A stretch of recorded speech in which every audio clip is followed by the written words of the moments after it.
Se pravi, nekaj se dogaja z nami ali pa nekaj povzroča kognitivne, emocionalne in tako naprej spremembe v nas, ampak ne moramo temu slediti brez specialistične izobrazbe o tem. Tako da mislim, da je to neka širša sprememba. Seveda to ne pomeni, da je diskurs irelevanten, ampak mislim, da postajajo oblike diskurza, če jih poskušamo uporabljati kot ideologijo ali pa propagando, ki so zgolj diskurs ali pa zgolj jezikovne. Recimo, če dam enostaven primer, politični govori. Recimo Fidela Castra, dokler je bil še domnevno živ, so poslušali po 6 ur, recimo tudi Josipa Broza Tita, in recimo to so bili ekstatični dogodki v času prevlade diskurza kot dominantne ideološke oblike. Recimo nek politični vodja je lahko govoril ure in ure in ljudje so ga skoncentrirano in ekstatično poslušali. Recimo danes, kako bi rekel, je forma reklame prevladala, s tem, da je tega ne mislim levičarko, kot v smislu groza in dekadenca. Forma reklame je prevladala, ampak mislim, da ni težko ugotoviti, da recimo tudi v nastopih politikov zelo hitro se menjajo, recimo vedno imajo samo piče, ko govorijo, in če ni zraven neke vizualne stimulacije, se pravi še neke podobe animacije in tako naprej, sploh v recimo obliki plakatov, čeprav že plakati so malo tako vprašljiva njihova učinkovitost, bolj v obliki videospotov ali pa oglaševalskih spotov, se pravi, kjer je tudi animacija, video, so preprosto neučinkoviti. Mislim, da vsak politik po propagandnih kriterijih, se pravi, mislim, da vsak politik ve iz svoje prakse, da če ne bo imel videospotov modeliranih po reklamah, bojo njegove kampanje precej neuspešne. Se pravi, če bo deloval samo na tekstu ali pa če recimo politični samomor bi bil v današnji situaciji, preprosto vse postaviti na nek trg in imeti 4-urni govor. Se pravi, to ne pomeni, da govora ni več v politiki ali pa da jezika ni več ali pa diskurza, ampak v smislu, če ni saj hibridiziran s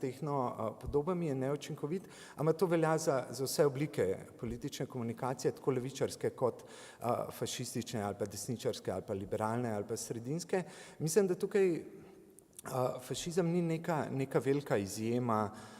v smislu ne večje uporabe teh podob, ne manjše, ali pa saj sam nisem zaznal, da bi mogoče fašizem ali več uporabljal. Mogoče samo v nekaterih primerih se pokaže, recimo, če primerjamo radikalno levico pa radikalno desnico, da so včasih, ampak mislim, da je to začasno ali pa kontingentno, mislim, da tukaj ni neke nujnosti ali pa nekega železnega zakona, ampak mislim, da trenutno so v nekaterih situacijah je radikalna desnica spretnejša, recimo z uporabo animacij, z uporabo internetnih orodij in zato tudi politično učinkovitejša, prepričljivejša. Zelo pogosto levica izpade nerodno ali pa moralistično. In mislim, da mogoče pri levici ravno ovira ta fiksacija, recimo na vednost, besedilo in tako naprej. Levica ima še vedno neke svoje svete tekste, recimo bodisi Marksove ali pa kakšne druge, ki jih je potrebno potem brati in tolmačiti, in se mi zdi, da je to vedno manj učinkovito, tako kako bi rekel, čisto pragmatično gledano. To mogoče je ena stvar, ampak niti ni bilo, samo še ena stvar v zvezi z sovražnim govorom, pa razmerje med sovražnim govorom pa fašizmom. Moja teza ni bila nikoli, da fašizem ni povezan s sovražnim govorom ali pa da sovražni govor ni komponenta fašizma, ampak predvsem recimo teza o vzročnosti, se pravi, kaj je bilo prej, bolj, če je nekaj od tega kokoš pa jajce, jaz mislim, da je najprej fašizem pa potem sovražni govor, ne obratno. Ravno zato, ker je fašizem je stvar države, se pravi, fašizem, rasizem in tako naprej v praksi, recimo v politični praksi, ne gre za to, gre čisto za politično vzročnost, kako razumemo te procese. Se pravi, ne gre za to, da najprej recimo neki primitivci v Teksasu, neke kavboji začnejo govoriti sovražni govor in ko ta doseže kritično točko, se postavi meja med ZDA in Mehiko in se začne zavračati ljudi in pobijati in jih metati z ograje. In ravno tako tudi v Sloveniji ali pa v Evropski uniji ne gre za to, da bi Ambrušani recimo govorili sovražni govor in bi to prišlo do kritične točke in bi se potem postavila bodeča žica, ampak, ko bi rekel, država država deluje po neki drugi logiki. Ne gre za to, da bi predsednik vlade imel merilec državnega govora in ko ga je tega dovolj, bi se nekaj sprožili, bi postavili žico in bi začeli. Recimo tudi diskurs, ki ga uporabljajo, ki je recimo bolj učinkovit, ki je del državno-rasističnih praks danes, ni sovražno-govorski. Tako da lahko imamo državni rasizem, ki je neskončno bolj uničujoč in ubijalski, recimo od nekih spontanih uličnih pretepov ali pa nadlegovanja etničnih ali pa kakšnih drugih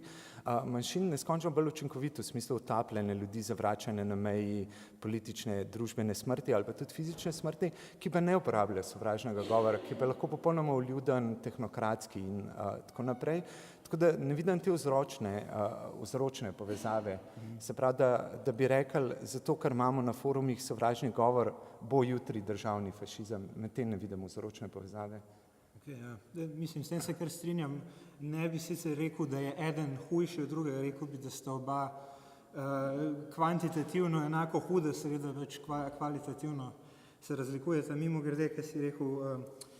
kako malo pravzaprav poznamo te naprave, skozi katere se diseminira propaganda. Sem se spomnil v bistvu tudi na Heideggerja, ki je že v 50-ih govoril na ta način o radiju, pravzaprav mi o radiju 10 ljudi mogoče v Nemčiji ve, kako ta stvar pravzaprav deluje. Tako da odnos med tehnologijo in propagando po svoje staro vprašanje, ampak ja, navezal bi se na to, kar si rekel, mogoče desnica je na nek način vseeno spretnejša pri uporabi novih orodij, političnega česarkoli že, a je mogoče vzrok za to, da se levici, predvsem liberalni levici, ki se tradicionalno veže na višje sloje, zdi uporaba interneta nekako pod nivojem, da je tle prisoten nek tak elitistični impuls in če je, kaj bi ti, ne kot nujno kot liberalec ali levičar, ampak kot politični svetovalec, kaj bi glede tega priporočal Hillary Clinton ali pa Sandersu? Ali bi lahko Sanders zmagal s podobno veliko pomočjo algoritmov, kot je zmagal Donald Trump? To po moje pretežko vprašanje. Mislim, nikoli nisem niti bil politični svetovalec, niti nisem razmišljal z te perspektive, mislim, da bi bilo malo neodgovorno. Ampak recimo Hillary Clinton je zelo intenzivno uporabljala tudi algoritme pa big data, tako da mislim, da to ni bil odločilen, ali pa bi rekel, zanemarjanje tehnologije, toliko lahko rečem, definitivno ni bil razlog za njen poraz. Mislim, da v tem trenutku, saj v nekih, recimo, kako bi rekel, tehnološko in politično, kakor toliko razvitih okoljih, ne uporabljati algoritmov pa big data, pomeni, da niti ne prideš do kampanje. Recimo, če bi bil nekdo toliko tehnološko konzervativen znotraj demokratske stranke, da se s tem ne bi ukvarjal, verjetno niti ne bi prišel niti blizu nominacij, sploh da bi lahko šel v predsedniško tekmo. In mislim, da tudi pri vseh teh velikih volitvah, ki jih spremljamo po Evropi, Ameriki, kjerkoli, imajo in algoritmi in big data, mislim, to niti ni toliko big data, to je v bistvu tako mica zdaj, to, kar se uporablja za volitve. Lahko samo eno a je to enako pomembno na velikih trgih, kot je ZDA ali pa Francija, kot na majhnih trgih, kot je, ne vem, Slovenija, Latvija? Pa mislim, da povečanje učinkovitosti, spet čisto pragmatično gledano, je podobno, ne glede na obseg prebivalstva, ker se dejansko lahko merijo, recimo en primer, ki ga verjetno se precej ponavljam, ampak en primer, ki ga ves čas uporabljam, je recimo uporabljati zbiranje in obdelavo podatkov, ki je avtomatizirano, kar že to pomeni, da je veliko hitrejše, to poveča učinkovitost, od recimo tega, da pošljemo neke anketarje ali pa to, kar imajo levičarji radi, romantično, ta pristen stik ljudi, da gremo med ljudi in se z njimi pogovarjamo, ampak če sam primerjamo, recimo, se ti isti ljudje so ves čas na internetu, kjer puščajo določene sledi, oziroma določene vtise, ki jim je mogoče slediti in iz tega razbrati, recimo, če tako nastavimo parametre, tudi njihove politične inklinacije in potem to recimo avtomatizirano te podatke obdelovati in jih razvrščati v to, kar je za nas relevantno, pa če vodimo politično kampanjo. Če primerjamo to ali pa pošiljanje ljudi med ljudi, recimo s katerimi se malo pogovarjajo, ampak že sam to, ko pridejo spet nazaj v štab in morajo poročati, kako so se pogovarjali, prvič že sam spomin ni toliko zanesljiv, kot je to zbiranje podatkov na internetu. Drugo, kar je, potem je vsa ta nerodnost pisanja zapisnikov, potem moramo nekemu komisarju povedati, kaj je povedalo ljudstvo in potem ta napiše zapisnik in potem mora še čez 4 kanale. Tako da po mojem ne glede na to, s koliko podatki operiramo ali pa kakšna je količina populacije, na kateri to izvajamo, je čist neprimerljivo večja učinkovitost elektronskega zbiranja podatkov in obdelave. Zdaj še malo ostane, vse se bo vrtela še naprej v bistvu okoli algoritmov. Moje naslednje vprašanje bi bilo, ali ta forma pravzaprav ima neko popolno avtonomijo ali ima v bistvu tako veliko moč, da vpliva na samo politično vsebino, ali algoritmi prilagajajo konkretno politično vsebino svoji tehnološki formi. Na nek Mislim, da lahko promovirajo tudi klasične politične vsebine, ampak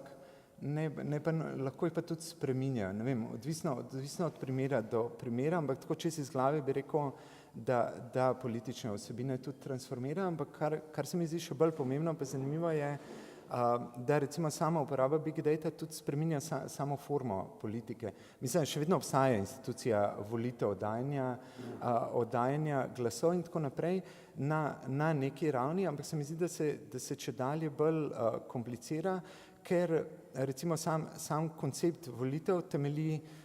pač seveda na predstavi, da ljudje politično delujemo kot polne enotne osebe, zaključene osebe, kjer potem stisnemo svojo zavestno politično voljo v oddajo glasu ali pa jo skompresiramo in potem oddamo svoj glas, ki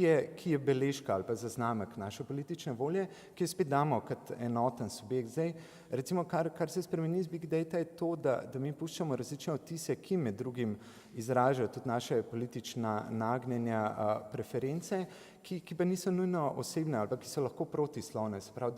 v določenih situacijah se lahko odzovemo na tak način, recimo, da to poteka na podosebni ravni ali pa infrasubjektivni ravni, se pravi, in da ne delujemo politično, saj na internetu, kar je recimo beleženo in se potem zbira v obliki podatkov, kot enotna zaključena oseba, tako da na nek način glasujemo s prsti ves čas, recimo, ko puščamo sledi, ki se spreminjajo v podatke na internetu ali pa z uporabo aplikacij in tako naprej, z puščanjem svojega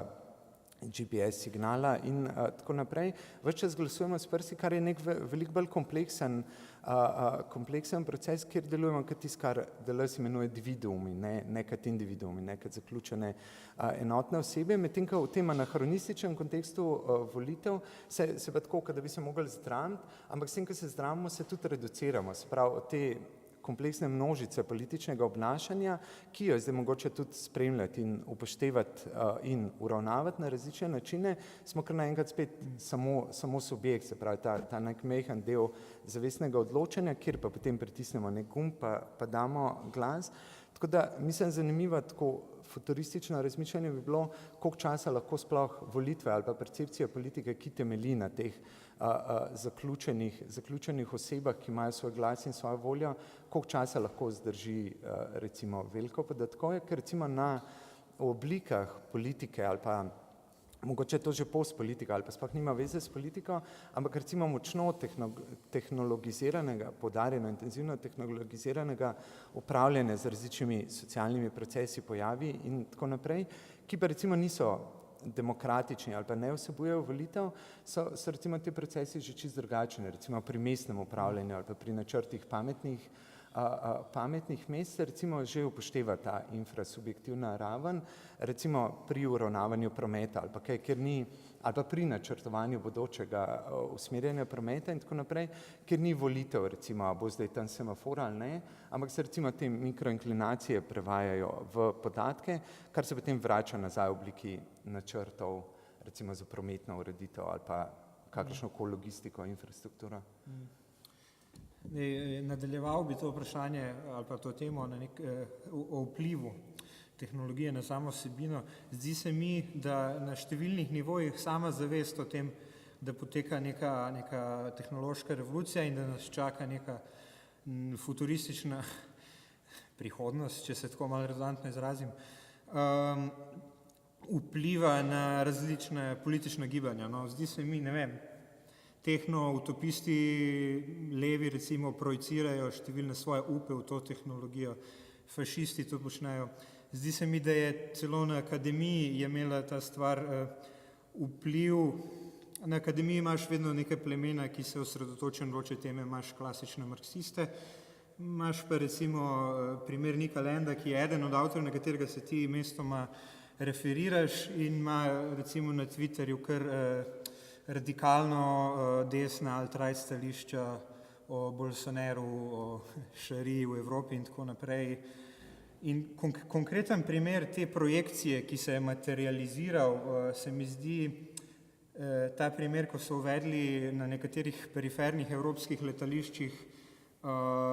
detektorje laži, ki so bili preizkušeni na 32 ljudeh z 80% uspešnostjo, če se ne motim. Tle se mi zdi, da pač sam nek fetiš tehnologije, ne glede na to, koliko mu konkretna tehnologija ustreza, vpliva na stališča in politične prakse, tako tudi pač neofašistične, kakorkoli jih že imenujemo. Ja, mislim, to je dobro vprašanje, kako bi rekel, novo desničarske, samo je vprašanje, koliko jih še lahko rečemo fašistična, ne da zaradi tega, kaj bolj ali pa manj problematična, či zaradi boljšega ali pa jasnejšega razumevanja. Novo desničarske politične imaginacije pa predstavlja tehnologije, mogoče bolj kot tehnologije same. Čeprav recimo to, kar Nik Land piše na Twitterju, s tem sem se že prej pogovarjala, so več ali manj generične alt-right izjave. Mislim, v tem ni nič kaj posebnega ali pa vznemirljivega, se pravi, kogarkoli imate na Twitterju, bo imel zelo podobne, recimo one-linerje. Tudi ne vem, če je to zelo povezan z njegovo tehnofilijo ali pa recimo z njegovimi nekdanjimi razmišljanji o razmerju med tehnologijo in kapitalizmom. Je pa on, ali pa recimo, sej tudi v tem ni zelo izjemen, recimo saj zadnjih nekaj let, recimo bi se ga dal, če malo poenostavimo vrstiti med tehno-utopiste, ki so bolj libertarci ali pa zelo izrazito radikalni individualisti, prokapitalistični libertarci, ki pa spet niso nujno fašisti na kakršenkoli način. Se mi zdi, da včasih do tega srečanja pride, ni pa nobene nujnosti, ker mislim, enako je mogoče onkraj recimo svojih islamofobnih ali pa rasističnih izpadov, ampak recimo Nik Land v tem nekaj let starem tekstu The Effort svojo kritiko zgodovinskega fašizma, se pravi klasičnega, ali pa same definicije fašizma kot faši, se pravi butarice oziroma nekega snopa, svojo kritiko izvaja stališča radikalnega individualizma. Se pravi, zanj je to ta tretji akter, ki je bil v 30-ih tako temeljito poražen, se pravi radikalni anglosaksonski individualizem, da se danes ne pojavlja več niti kačala, se pravi, ni nobenega kandidata, ki bi zagovarjal kadarkoli. Se pravi, zanj je zmagal fašizem v 30-ih v smislu, ne glede na to, kdo je zmagal, ker je zmagala ena izmed kolektivističnih opcij, bodisi levi kolektivizem državni ali pa neka vrsta korporativnega kapitalizma tipa recimo socialdemokratske zahodne Evrope ali pa ameriškega New Deala ali pa kakorkoli. Se pravi, je bil zmaga fašizma temeljita v tem, da zbriše radikalni individualizem. To je sam primer, da je mogoče z libertarne pozicije tudi zelo biti protifašističen v tem smislu delitve med individualnimi pa kolektivističnimi vrstami politike, s tem, da seveda tudi Land sam je ambivalenten, se pravi, ali pa dvoumen, kar je druga beseda za ambivalenten oziroma prevod, zato ker v enih tekstih je dosledno individualističen, recimo hoče biti ta staromodni anglosaksonski individualistični konzervativc, medtem ko v drugih tekstih je recimo rasističen z nekih identitarnih pozicij, se pravi bela rasa proti muslimanom ali pa proti Afričanom in tako naprej. Ampak mislim, še to sem hotel dodati, recimo zgodovinski fašizem je bil antitehnološki, recimo saj deklarirano. Mislim, zgodovinski fašizem je imel problem z tehnologijo, tako kot z modernostjo nasploh. Se pravi, ravno tehnološki razvoj, še posebej medijski razvoj, ampak tukaj včasih potem težko najdete, recimo, če se gleda tekste, še preden je bila ta ločnica dobro in zelo jasno postavljena, ker se mi zdi, da je to zdaj malo retroaktivna iluzija, da se je že od začetka 30-ih vedeli, ker recimo fašizem je imel toliko sindikalističnih elementov, da včasih deloval kot magnet za radikalne levičarje, še posebej v Italiji in obratno, zelo recimo po pogromu nad SA je potem veliko skrajnih desničarjev prestopali na levico in obratno, ni bilo tako, kako bi rekel, ni bilo še rdečih in belih, kot je zdaj, to je tako, se mi zdi malo retroaktivna iluzija. Se pravi, so bile opcije bolj odprte ali pa je bila politična situacija bolj fluidna, ampak recimo, če gledamo tekste v 30-ih, je zelo težko najti razlike v stališčih med radikalno desnico pa radikalno levico, ravno kar se tiče odnosa do tehnologije. Se pravi, Marx je eden redkih protehnoloških radikalnih levičarjev, recimo vsaj v tem nekam druga polovica 19. stoletja, prva polovica, ostali se več ali manj bojijo ali pa zavračajo, so več ali manj ludistični, enako ali pa mogoče še bolj poudarjeno fašizem, se pravi, vidno neka imaginacija barbarske ali pa aristokratske preteklosti, se pravi nekje, kjer so bile še vloge točno določene, kjer je obstajal ta rank, recimo kar potem in množični mediji in moderna civilizacija in tehnološki razvoj potem uniči. Jaz vsekakor mislim, da tudi danes obstaja nekaj, čemu lahko rečemo levi konzervativizem, ki se nanaša tudi na tehnologijo.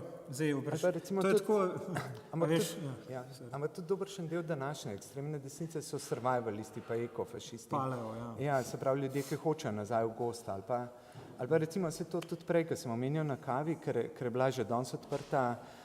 tema seks robotov, recimo ena zelo izrazita danes desničarska paranoja na internetu je, da so seks roboti zadnji znanilec dekadence zahodne civilizacije, ker če bo seks garantiran, bo to uničilo vsako tekmovanje med moškimi, ki ne bi bil po tej skrajno desničarski teoriji gonilo razvoja zahodne civilizacije, se pravi, če ni konkurence med moškimi,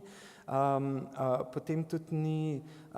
za pozornost žensk, potem tudi ni nobenega gonila intelektualnega, umetnostnega, vojaškega, tehnološkega, kakršnega koli napredka in potem bo samo čista degeneracija zahodne. Tako da recimo to je en značilni tehnofobni moment tudi nove desnice. Ja, mislim, hotel sem to primerjavo narediti fašističnega odnosa do tehnologije, ker dejstvo, vsaj pri nacistih je dejstvo, da so se posluževali visoke tehnologije tisti čas, vsaj pri proizvodnji orožja, pa tudi v bistvu so tudi tehnopodobne na nek način uporabljali. Podobno kot, veš, pogosto najdeš v teh nekih skrajno desnih strankah neke homofobe, ki so ob enem prikriti geji dejansko, ali pa kaj takega. Skratka, neka ambivalenca se tle odvija glede takih vprašanj. Ne moreš, naslednje vprašanje. Recimo, v odnosu do sovražnega govora na spletu je vsaj neka liberalna struja precej nagnjena k ukrepom cenzure. Zdaj, ta cenzura se zdi dosti utopična stvar, da so to neke otročje sanjarije, ker je več internet tako zelo kaotičen, ampak pozabljamo, da Severna Koreja, kar je čist, ni zdaj vsebinska primerjava, Severna Koreja sploh nima interneta, da Kitajska cenzurira internet, tako da se mi zdi v bistvu odprto vprašanje, ali bo prišlo v prihodnosti do cenzure interneta po nekih moralnih načelih ali ne. se tebi zdi, da je to možno, ali je pač smo na neustavljivi poti v semantični kaos? Mislim, semantični kaos, mislim, da je eno drugo vprašanje, ne to povezano s tem, kaj počne država, ampak sicer meni ljubo, tako da se bom še vrnil k temu. Ampak vprašanje državnega nadzora ali pa državne cenzure nad internetom, mislim, da je to praktično izvedljivo v smislu, če so države dovolj, kako bi rekel, tehnološko sovi, se pravi, če dejansko imajo, če obstajajo neki oddelki z dosti usposobljenimi ljudmi, ki lahko to izvajajo, se pravi, pa neke državne službe, jaz mislim, da tisto, kar se končuje v razmerju med recimo državo, mediji in ideologijo, je obdobje nekih podaljškov ali pa zgodovinskih preostankov razsvetljenega absolutizma. V smislu, če bi država poskušala cenzurirati ali pa kontrolirati ideologijo na ta stari način, recimo značilen za 19. stoletje, pa mogoče še dober del 20. stoletja, v smislu, da recimo to v nasledi teh klasičnih Foucaultovih raziskav o razmerju med vednostjo in oblastjo, kjer vednost v tej recimo klasični ali pa disciplinski situaciji nastopa kot enotna vednost, se pravi, kjer obstajajo državni organi in cel izobraževalni aparat in tako naprej, ki proizvajajo vednost, ki znotraj nekega političnega prostora velja za pravilno in se potem množice učencev učijo, recimo vednost o nacionalni substanciji, vednost o zgodovini, predvsem vednost o nacionalni literaturi in tako naprej, tudi recimo neke bolj specifične lokalizirane vednosti, ki se potem prenašajo recimo top-down skozi šolski aparat in tudi skozi radio, recimo te transmisijske medije. Mislim, da se to začenja, hvala Bogu, recimo, če mene vprašate osebno, da se to začenja krhati ali pa razpadati ravno z pametnimi napravami, socialnimi omrežji in večina recimo kritik interneta, kritik socialnega omrežja je pravzaprav nostalgija po neki vrsti razsvetljenega absolutizma, se pravi, zdaj imamo mnenja, ni več vednosti ali pa to je zdaj postmodernizem in tako naprej in da recimo ta tesnova prihaja tako z leve kot desne, recimo o tem govorijo več ali manj vsi marksisti in več ali manj vsi Jordani, Petersoni, recimo, da je nekaj narobe s postmodernizmom, da se vednost preveč fragmentira in tako naprej. Ampak mislim, da ta proces je nezaustavljiv, kar pa ne pomeni, da je to konec državnih intervencij v internet ali pa kontrole ali pa cenzure, samo mislim, da ta kontrola ali pa cenzura ne more več potekati na način razsvetljenega absolutizma, se pravi, mislim, da tiste države, ki opustijo razsvetljeno absolutistične ambicije so lahko učinkovite, recimo pri nadzoru ali pa cenzuri interneta, medtem ko tiste, ki še vedno hočejo imeti državno vednost, ki se bojo pokorovali celota prebivalstva, te mislim, da bojo imeli težave. No. Ali pa upam, mogoče je to moj wishful thinking. Ja, skratka gre za dva paradigmatska različna pristopa. Očitno en je pristop razsvetljenega absolutizma, drugi je več bolj skromen moralen pristop, ki ni vezan toliko na vprašanje vednosti, kot na vprašanje konkretnih sovražnih izjav, verjetno. Drugač, recimo, da se pojavi nek mega Orban in prevzame Evropsko unijo in naredi iz Evropske unije fašistoidno državno tvorbo, pa fašistično direktno državno tvorbo, ki je pač oblast ima ultratehnološka sredstva za nadzor nad prebivalcem, podobno kot ima mogoče danes Izrael nad Palestinci ali pa ZDA na nekaterih področjih Afganistana, ali je mogoče državni odpor, gverilski odpor z manjšimi tehnološkimi sredstvi. V Palestini se recimo izkazuje, da vseeno ne morejo vsega nadzorovati na Bližnjem vzhodu tudi. Tako naprej. Mislim, mogoče je, ampak ne, jaz mislim, da spet ne na način teh strogih delitev, recimo dobro, zlo ali pa rdeči, beli. Mislim, da na ta način, čeprav vprašanje je, koliko so gverilski, tudi zgodovinsko v 20. stoletju, gverilski odpori dejansko se mi zdi, da je to tudi neka retroaktivna projekcija, v smislu, da so obstajali neki enotni rdeči in tako naprej. Mislim, da je bilo ključno za razumevanje gverilskih bojev, ravno da niso delovali kot državna vojska, se pravi ne v smislu te enotnosti, istih hierarhij, istega načina bojevanja. Tako da čisto hipotetično, verjetno, da bi to lahko obstajalo v smislu ali pa pod pogojem, če bi bili v to distopične neofašistične diktature v istem odnosu, se pravi, da ne bi oponašali ali bi poskušali biti konkurenca direktno, sam vem, da je to zelo velik, pa ohlapno, pa abstraktno. Tako da mogoče, kar se mi zdi en korak nazaj v zvezi s tem vprašanjem, pomembno je tudi to, da kad danes govorimo o nadzoru, ali pa saj jaz tako razumem koncept družbe nadzora, ne gre več za ta top-down nadzor, kjer imamo panoptikon ali pa kaj podobnega, ali pa neko Sauronovo oko, ki pač nadzoruje vse, kar se dogaja v zadnji orči votlini, da ne gre več za to, se pravi, ne gre več za to, da bi neka centralna instanca nadzorovala vse posameznike v prebivalstvu kot posameznike. Meni se zdi zelo narcisistično predvidevati, da je Google ali pa kakršnikoli tajni službi dejansko marka, jaz pišem v svojih dolgočasnih mailih, ne vem, zakaj bi to katerokoli tehnološko korporacijo ali pa vladno službo zanimali, ali pa tudi za večino drugih posameznikov. Se pravi, ne gre za to, tisto, kar se treka, ali pa tisto, čemur se sledi, je v bistvu dogajanje množice in različni računanje verjetnosti različnih dogodkov. Mislim, da tudi varnostni nadzor recimo danes poteka, ali pa recimo tudi policijski nadzor gre v tej smeri, ali pa recimo vojaški nadzor v smislu predvidevanja terorističnih dejanj, ali pa tudi prometni nadzor v smislu predvidevanja nesreč, kolapsov zaradi snega ali pa kaj podobnega. Se pravi, ne gre za nadzorovanje posameznikov kot posameznikov, se pravi, to je ravno hladnovojna logika, pač, ki se mi zdi, da se zdaj spreminja, ampak za nadzorovanje množice kot množice, v kateri so možni različni dogodki. Se pravi, in potem ocenjevanje stopnje tveganja različnih dogodkov in verjetnosti, da se bodo zgodili. Tako da se mi zdi, če razmišljamo danes o nadzoru in kakšna bi bila najbolj distopična, neofašistična verzija, ravno ne bi bila Orwellovska, v smislu velikega brata, ki ve vse o nas, ampak mogoče ta totalna kontrola množice v smislu, da so vse možnosti, da so vse, kjer smo še vedno svobodni, ko se gibljamo v množici ali pa ko se vozimo po avtocesti, ampak so vse možnosti vnaprej zračunane. Ampak tle imam en ugovor, dejansko obstajajo več neki empirični primeri ljudi, ki slikajo grafit na neprimeren grafit v Izraelu in grejo takoj na zaslišanje turisti, recimo. Obstaja, na primer, Kitajska, govorilo se je, ne vem, koliko je to resničljivo,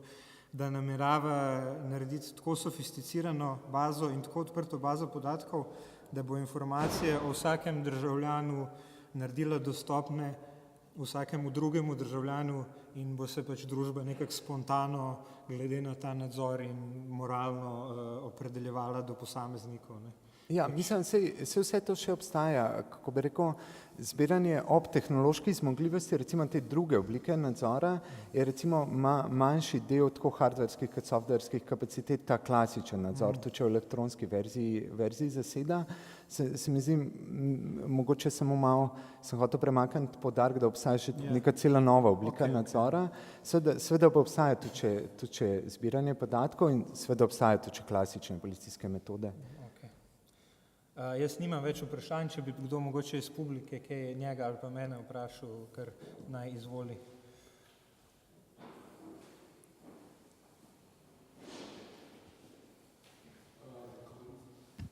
Komentar. Nekaj bolj na začetku si rekel, nekaj v slogu, da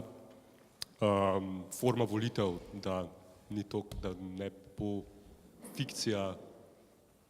posameznika, ki se racionalno odloča, ki stoji za legitimacijo oblastmi z volitvami, da to ne bo več vzdržalo. Sem pa moje, da mislim, da v resnici, da tako že zdaj ne rabimo, mislim, že zdaj ne verjamemo preveč v to fikcijo, pa vsem zadeve nekako delujejo. Mislim, že tako že čist stvar mainstream analitskega diskurza je, da volivci niso neko ful racionalna bitja, ampak da imajo neke bizarnih fiksacij, pa da glasujejo na podlagi hejta, pa da jih je treba zmobilizirati, pa spraviti na volišče in mislim, to so zdaj že sprijeta pravila igre, da pač naloga stranke je ne, da dobro izraziš voljo, ampak da pač spravaš te svoje potencialne glasove, jih najdeš, poiščeš. Tako da, mislim, iz tega vidika se mi zdi, da ta cel tehno aparat je mislim, Malo malo redvolitven kot ta proces redukcije posameznika na glas. No. Ne vem, pač ga se sugeriral nekaj, da bi se širše zajemali posameznikovo politično participacijo nekako, ker imamo pač več podatkov na voljo. Sam mislim, da aparat oblasti tega najbolj ne rabi, pa je čisto zadovoljen s tem, da imaš nek mehanizem redukcije te kompleksnosti, da iz tega pa dobiš neko oblast. Ja, mislim, se same volitve so mehanizem redukcije kompleksnosti in političnega obnašanja in političnega odločanja na nek trenutek, kjer oddaš glas, ampak mislim, da brez tega tehnološkega aparata ni alternative, ki bi bila lahko bolj učinkovita, ker lahko imaš deliberativno demokracijo, ki je potem še bolj nerodna pa zakomplicirana od predstavniške demokracije in verjetno še manj učinkovita, čisto v smislu getting things done, se pravi samo več sestankov je pa več tipanja potem, kaj je zares moja volja in kaj je zares moje prepričanje in še manj rezultatov ali pa kakršnekoli akcije, tako da kar mislim, da Big Data mogoče ni edini ali pa mogoče ni idealni levičarski, ampak recimo ta način upravljanja s pomočjo smart tehnologij pa Big Data predstavlja učinkovito alternativo, ki lahko cel mehanizem, ne vem, če se bo to res zgodilo, ampak mehanizem volitev odpravi kot nekaj dragega pa redundantnega. Medtem, ko mislim, da brez tega ne vem, kako bi ali pa kakšna bi bila potem alternativa, ker recimo, kakor zdaj deluje liberalna ali pa meščanska demokracija, je, da volitve ob vseh težavah logističnih, ob tem, da so drage in nerodne in tako naprej in da vsi vemo, da niso tisto, kar ne bi bile, da nismo toliko naivni, še vedno predstavlja način občasnega izvajanja političnega tekmovanja ali pa politično konkurenco v smislu, da neko neučinkovito vlado ali pa koalicijo lahko zamenja neka, ki obljubi, da bo bolj učinkovita, ampak recimo, če je več projektov, ki tekmujejo in real time, je mogoče lažje ocenjevati, kateri je bolj učinkovit, tudi pri levičarskih ciljih, v smislu povečanja blaginje, zmanjšanja brezposelnosti in tako naprej. Še eno vprašanje imel gospodič v drugi vrsti, pa še eno za njim, bi mogoče počasi končali, ker nas čas priganja. Saj to je še navezano na to, kar ste lih govorili. Se pravi, jaz kot razumem s tem zbiranjem podatkov, vsakodnevnih podatkov, več prebivalcev bi na nek način lahko tudi demokratično sprejemali neke odločitve. Sem se sam sprašal, kako te podatki ne vodijo do odločitev kar sami po sebi, ampak prek neke interpretacije, ki pa ni stvar množice, ampak nekih posameznikov. Tako da me zanima, kako vidite demokratičnost v tem smislu. Mislim, da tukaj ni velike demokratičnosti. Definitivno je, se to bi že ta Flusarjev problem, ki sem ga omenil na začetku, definitivno ne prvič ogromno tega obdelave podatkov je avtomatizirana, tako da niti ne nastopajo posamezniki, tako da veliko te avtomatizacije v smislu, kakor vključuje avtonomno samo spreminjanje samih algoritmov, se pravi strojno učenje, je tudi izven neposrednega nadzora, se pravi se lahko dogajajo nepredvidljive stvari, ki niso vnaprej programirane, recimo tudi strani peščice ali kakorkoli bi to imenovali. Ampak tudi, če ne bi bilo tega, je samo manjši del prebivalstva dejansko usposobljen za recimo rokovanje s to tehnologijo, pa recimo programiranje tega, kaj se s temi podatki dogaja, ampak vse podobno je, recimo, če se vrnem na prejšnje vprašanje, zdaj temu bi lahko dali nek videz demokratičnosti ali pa recimo dodali še dodatno sloj nadzora, recimo državljanski ali pa neko vrsto odločanja o tem, sem tukaj bi imeli podoben problem, kot ga imamo zdaj z volitvami, se pravi, zelo malo ljudi se odloča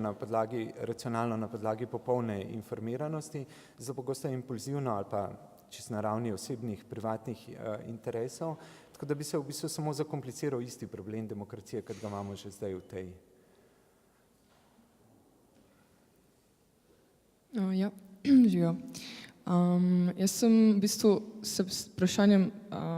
spremembe kako razumeti nadzor prebivalstva ukvarjala v magistrski, kjer sem v bistvu moje vprašanje bilo, kako prepoznati prenos od masovnega nadzora prebivalstva do individualiziranih manipulacije posameznikov. Ne. S tem, da ta manipulacija se mi zdi, če govorimo tako enostavno o tem, da se nas manipulira že dolgo let z oglasi. Malce drugače jo pa lahko razumemo, če pogledamo naprimer, ne vem, strategije IMF-a pa World Banka, v katerem je nudge oziroma pač nudging kot nekaj, kar se že nekaj časa uporablja za to, da se v developing worldu vzpostavlja dosiliti, ne znam v bistvu, ko se reče, dosiliti telesa za to, da se obnaša tako, kot se more, zato pa se uporabljajo nove tehnologije, ki se v tem primeru v državah, ki potrebujejo pomoč Zahoda, no, se morajo obnašati na določen način. Zdaj, kaj točno je pisalo v teh dokumentih, ki sem jih jaz brala od IMF-a, je v bistvu manipulacija avtomatičnega mišljenja, torej tega prvega mišljenja, manipulacija z razumevanjem socialnega mišljenja, torej kako določena skupnost razmišlja, in še istočasno manipulacija vsakega posameznika. In zdaj, ne glede na to, da oni ne govorijo o tehnoloških metodah, ki so s tem povezane, bilo moja distopična misel, da res, ja, težko govorimo o masovnem nadzoru prebivalstva, ne, ker vse ene zadeve postajajo že normalizirane. In moj case, v katerem se to gleda, je bil prvi proaktivni robot, katerega financiranje je prihajalo samo iz Kitajske. In med drugim, to je bilo pač izrečeno tako, da nisem mogla o tem pisati, ker nisem podpisala non-disclosure agreementa, pa sem sicer to zvedla, do fieldworka pa mi ni uspelo priti, tudi verjetno, ker sem bila do zdaj že preveč kritična za stvari. In je bilo Ministrstvo za zdravje, ne vem, kako se točno temu reče na Kitajskem, tisto, ki je dalo prvi investment za proaktivnega robota, ki meri stress levels in zraven se ukvarja že s psihološkim zdravjem človeka. Ne. In zdaj se mi zdi, da v bistvu načini, na katere, če govorimo mi o fašizmu, ne, zdaj se mi zdi problematično po eni strani govoriti o terminih, glede katerih se lahko pač pogovarjamo še naslednjih ne vem koliko let, pa ne bomo točno vedeli, kdaj smo tam ali nismo že tam. Ampak tako konkretno, ali nam je cool, da se na tak način, kot prvo sploh delajo austerity measures, kot drugo, da se vpliva na ljudi na take načine in ali je, ne vem, advertising in manipulacija, ki